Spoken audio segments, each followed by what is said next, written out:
على محمد صلى الله عليه وسلم. اعوذ باللہ السمیع العلیم من الشیطان الرجیم. بسم اللہ الرحمن الرحیم. الصلاۃ والسلام علی رسولہ الکریم. اما بعد، ہم نے پچھلی دفعہ باب شروع کیا تھا من قال فی خطبۃ بعد الثناء اما بعد، کہ جس نے خطبہ میں ثناء کے بعد اما بعد کہا.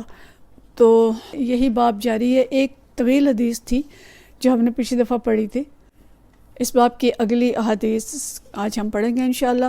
اگلی حدیث ہے 881، اور یہ حدیث جو ہے حضرت عمر بن تغلب رضی اللہ تعالیٰ عنہ سے روایت ہے. حدثنا عمر بن تغلب فرماتے ہیں ان رسول اللہ صلی اللہ علیہ وسلم اوتی بمال، کہ نبی کریم صلی اللہ علیہ وسلم کے پاس کوئی مال لایا گیا. اور بسبین، اچھا یہاں پہ لفظ آیا ہے بسبین، اور ایک دوسری جگہ پہ ہے بشین، یعنی کوئی چیز تھی، کوئی شے تھی جو آپ صلی اللہ علیہ وسلم کے پاس لائے گی. فقسمہ، آپ صلی اللہ علیہ وسلم نے اس کو تقسیم کیا. وَعَاتَ رِجَالًا وَتَرَكَ رِجَالًا، کچھ لوگوں کو دی، کچھ لوگوں کو چھوڑ دیا. فَبَلَغَهُ أَنَّ الَّذِي تَرَكَ عَتَبُ، تو آپ صلی اللہ علیہ وسلم کو پتہ چلا کہ جن لوگوں کو نہیں دی، جنہیں ترک کر دیا، وہ کچھ ناراض ہیں. فحمد اللہ ثم اثنى علیہ، تو اللہ تعالیٰ کی حمد بیان کی، اس کی ثنا بیان کی. ثم قال، پھر فرمایا اما بعد، یعنی آپ صلی اللہ علیہ وسلم حمد اور ثنا کے بعد اما بعد فرماتے تھے، اور پھر اپنا خطبہ شروع کرتے تھے. تو فرمایا اما بعد فواللہ انی لأعطی رجلا وعدہ رجلا، کہ میں جن لوگوں کو، یعنی اللہ کی قسم، میں جن لوگوں کو دیتا ہوں وعدہ رجلا، اور جن لوگوں کو چھوڑ دیتا ہوں. والذی ادع حب الی من الذی یعطی، اور جن لوگوں کو میں چھوڑ دیتا ہوں وہ مجھے زیادہ محبوب ہیں ان کی نسبت جنہیں میں دیتا ہوں. ولیکن اعطی اقواما لما ارا فی قلوبہم من الجزع والحلع، لیکن میں جن لوگوں کو دیتا ہوں میں ان کے دلوں کے اندر کچھ یعنی بے صبری اور حرص یا تھوڑ دلی دیکھتا ہوں، اس لیے انہیں مال دیتا ہوں. وَأَكِلُ أَقْوَامًا، اور کچھ لوگوں پہ بھروسہ کرتا ہوں، یعنی میرا توکل یہ ہے إِلَى مَا جَعَلَ اللَّهُ فِي قُلُوبِهِم مِّنَ الْغِنَىٰ وَالْخَيْرِ، کہ میرا گمان، میرا توکل یہ ہے کہ ان کے دلوں میں اللہ نے غنا اور خیر ڈالا ہے، یعنی قناعت ان کے دلوں کے اندر رکھی ہے اور خیر رکھی ہے. فِيهِمْ عمر بن تغلب، اور انہی کے اندر ہیں عمر بن تغلب. یہ حدیث بیان کرنے والے حضرت عمر بن تغلب رضی اللہ عنہ ہیں.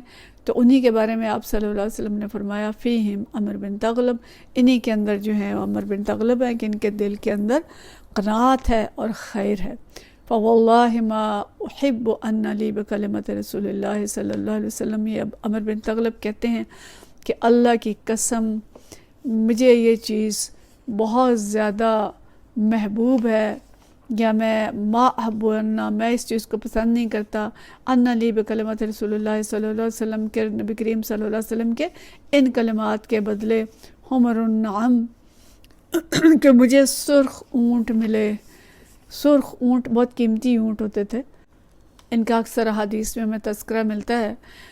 تو وہ کہتے ہیں اللہ کی قسم کھا کے کہ میں یہ بات پسند نہیں کرتا کہ رسول اللہ صلی اللہ علیہ وسلم کی اس بات کے معاوضے میں مجھے سرخ اونٹ حاصل ہوتے. تابعہ یونس نے اس کی مطابقت کی ہے.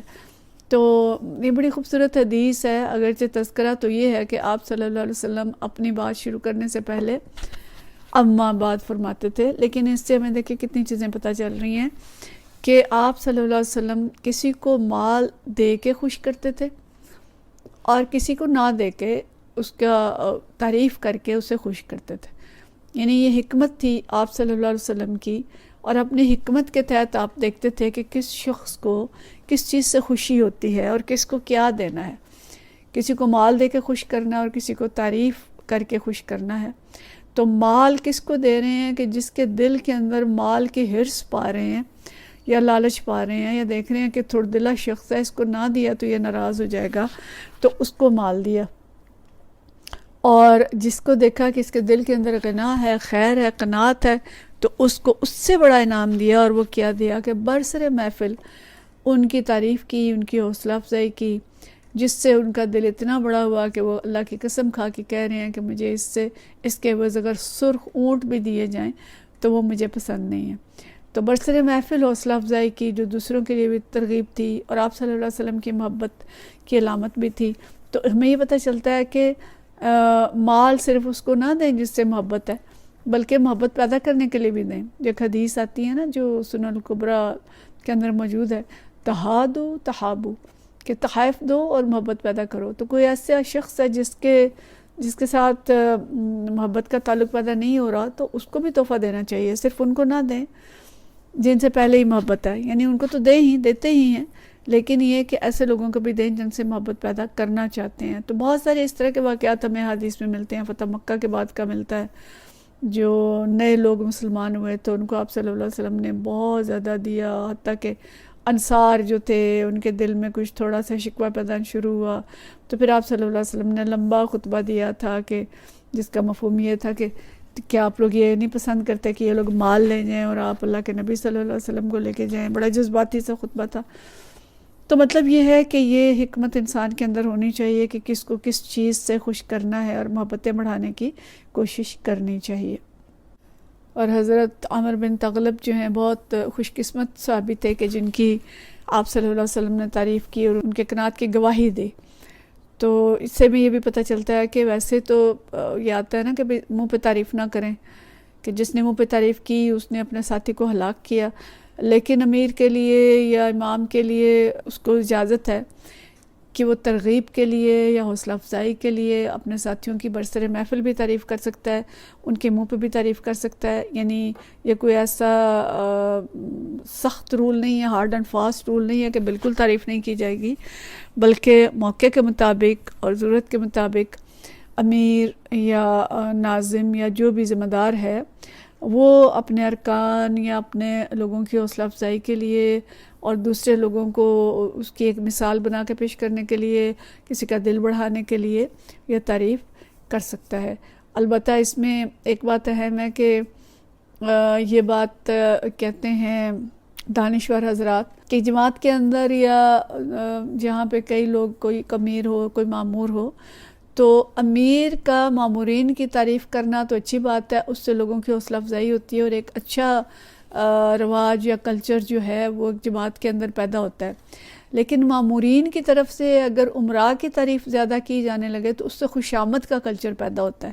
تو اس لیے یہ حکمتیں بھی ہمیں پیش نظر رکھنی چاہیے کہ تعریفات ہوں، حوصلہ افزائی ہو، قدردانی ہو، لیکن زیادہ مفید وہ قدردانی ہوگی جو اوپر سے نیچے جو مامورین ہیں ان کی طرف ہو، جو کہ ارکان ہیں یا امیر کے جو مامورین ہیں، امیر ان کو خوش کرے گا تو اس کا فائدہ زیادہ ہوگا بنسبت اس کے جو مامورین ہیں، جو آج کل خوش آمد کا کلچر بن چکا ہے، حکمرانوں کے منہ پہ خوش آمد کرنا اور سرداروں کے منہ پہ خوش آمد کرنا، تو وہ چیز جو ہے معاشرے کے لیے تباہ کن ہوتی ہے۔ تو یہاں نبی کریم صلی اللہ علیہ وسلم اپنے صحابی کی تعریف کر رہے ہیں، برسر محفل کر رہے ہیں، اور دوسری طرف جن کو مال دے رہے ہیں مطلب ان کا بھی یہ کہہ رہے ہیں کہ ان کو مال اس لیے دے دیا ہے کہ یہ اس مال سے راضی ہو جائیں۔ تو مال اور تعریف یا گواہی، دوسری گواہی جو اس سے کس نے کس کو خوش کرنا ہے، یہ حکمت جو ہے یہ امیر کے اندر ہونی چاہیے۔ وآخر دعوانا ان الحمدللہ رب العالمین۔